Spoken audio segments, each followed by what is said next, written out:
Good afternoon. It's Cheryl from Cheryl the Pearls World 1247. And today I have a special treat for you on my story time. Today on story time, I tell a story. The story name is A Thief in the Day. Not a thief in the night, a thief in the day. When I was younger, between the ages of 11 and I think 15, I was staying with my grandma because my mom passed when I was 11 and I went to stay with my grandma. My brothers, they went to stay with my aunt. It was a reason for that. Well, while I was staying with my grandma, we would always go shopping. I love fashion. When I was younger, I was a fashionista. Um, and me and my grandma, we would shop all the time. So my grandma would do a lot of little mean things to me, but I still loved her. And I stayed there because my mama said in her will for me and my two brothers to stay there, and I would did anything to please my mama. Even though my brother and them left, I said I was going to stay to please my mama. So me and my grandma, we always would shop. So we had went to the mall on this one occasion. I bought two shirts from my Reese's. Well, she bought them for me. They were called John Wayne shirts. That's what we call them in my small town. We went to the mall. It was the Village Mall. And she got me two shirts. I was so happy to have those two John Wayne shirts. I couldn't wait to wear them the Friday coming up and the Friday following.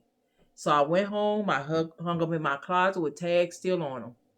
So that Monday, I went to school. All I could thought was thinking about was Friday, I'm going to wear one of my new shirts to school.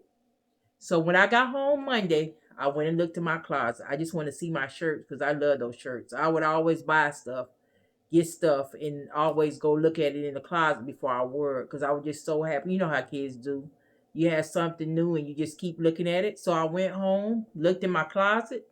Lo and behold, my two shirts were gone. So I went in there. I said, Grandma, I've looked everywhere. I can't find my two shirts. She said, somebody must have broken and stolen them. I said, really? I was disappointed, but I was already going through depression because my mom had died a couple years before that. So I was already going through depression. So I said, I'm not going to let a shirt get to me. So a couple months later, we went to the mall. They had some coats on sale at a store called El Mise. It was a nice department store. I got a coat for church. I'm sorry, because we went to church all the time, and I got a coat for school. I already had coats that I could fit, but she was like, these coats are on sale, so I'm gonna get you a new coat for church and school. So I went to school that Monday. I was so happy about my new coats. When I got home that evening, the first thing I did, ran to the closet looking for my new coats. So lo and behold, my coat's not in there. Now I never take the tags off my clothes till I wear them. So I said, Grandma, my coats are gone. Both of the brand new coats you bought me over the weekend. Somebody must have broke in and stole your coats. I'm saying, not again. Why me? So a light bulb came on. Nobody's stealing your coat. She taking them back to break you down. She did mean and evil, hateful things to me all the time. So it's just like some said, now she got all this expensive jewelry, these expensive rings, diamond rings, these expensive chains that she bought from Zales, all kind of TVs, even though they were big back TVs. People broke in those days and stole TVs. Brand new VCR, then still no food, then still the microwave, but they only came in my room. They didn't take nothing else but my two coats. So I said, okay, Grandma, I knew what the deal was because she did everything in her world to try to break little old me down, who had recently lost her mama, had lost her daddy some years before that, before her mom. And I was like, why did she keep doing this?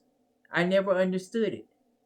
Why are you buying stuff and taking it back and saying somebody broke in? Sure, they broke in. It was no forced entry. Wasn't no window knocked out. They didn't take none of yours and nobody else in my house. Just my coats. And before that, just my shirts. So I said I wasn't going to worry about it because I knew her plan was to break me down any way she could. It's like she had something against me. I don't know what it was, but it's just like she had something against me. Like she would take me to the hairdresser with her. Her and my younger cousin. She would get that hair fixed, and my hair used to be so nappy and bushy on my head.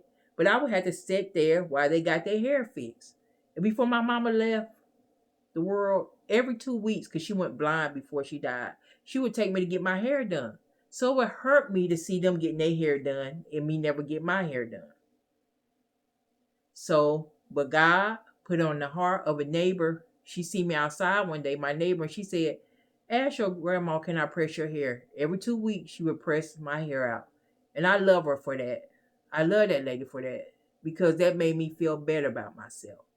But going back to my grandma, the most hurtful thing she ever did to me and said, even though she abused me and beat me, the most hurtful thing she said to me one day, my mama might have been dead for 2 years. I'm sorry, I'm sleepy today while I'm telling the story. My mama might have been for 2 months. I'm sorry. My mama might have been there for 2 months. She said, "Come here, I need to talk to you." She said, "You were adopted. Your mama didn't want you." I said, "What?" She said, "Yeah, you were adopted. Your mama didn't want you." I kind of like smiled to myself and I said, "There she goes, trying to break me down. Little old me. My mom gone, my dad gone. I'm depending on you to raise me and treat me right. But you come to me and say that?" I said, "Ain't no way I was adopted." I said to myself, because my mama treated me so well. I was spoiled. I got everything I wanted. And nobody, my other cousins at my age, we would get into arguments. They never said, "Sure, you was adopted." It was like a Chinese secret. So I didn't act emotionally how she thought I was going to act. So she never brought it up again. I just went back in my room and said, "She trying to break me down." But years later, like 12 years ago, years later, I found out that I truly was adopted. And when I met my mom, my birth mom, the first thing she said, "Don't think I didn't want you. I was young and things happened." I'm here to tell you, when people try to break you down and you got God on your side, they can't break you down. I'm still standing. All she did to me, it didn't break me down. Like taking buying me clothes and taking it back. That's why I call this story a thief in the day. She's trying to steal my joy, my peace, my sanity by the stuff she did. But I'm still here. Because I believe before my mama left this world, she prayed many prayers over me. She did things to me, my grandma, that I would never do to anybody kids. Their mom's gone, you supposed to be raising this child, but you study doing stuff to hurt her and break her down. I thought about the story, the Fisher story. Every time I would watch the Antoine Fisher story, I would cry because I would think of how my grandma did me and how that lady did him. And at the end, he went to her house and said, "You thought you could break me down, but you couldn't." The same way for my grandma. She thought she can break me down, but she couldn't. I'm still here standing. I'm not perfect by no means, but I'm still here standing. All I went through my childhood, it made me the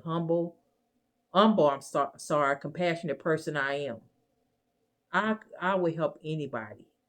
I have a heart. Being with her made me have the heart I had. Well, I'm not gonna say that being with my mama, because my mama who raised me, who died when I was 11, she had a genuine heart. She would help anybody. So, well, like I said, when somebody's trying to break you down, they need to dig a ditch for their self also. When you try to break somebody else down, dig two ditches, one for you and one for them, because you're gonna eventually fall in that ditch. Because God's not gonna let nobody break you down like that. If you just trust God and believe God and have a prayer life with God. Even though I was young, I used to talk to God and ask Him to help me, because He know what I went through in that house with my grandma. He know how she treated me, but God was always on my side. That's my story for today. A thief in the day. I hope you enjoyed my story. This is Cheryl for Cheryl of the Pearls World, 1247. Be blessed. And I will have some more stories coming soon about my childhood and the present time. And I hope you will come back and visit my channel every time you get a chance. Peace.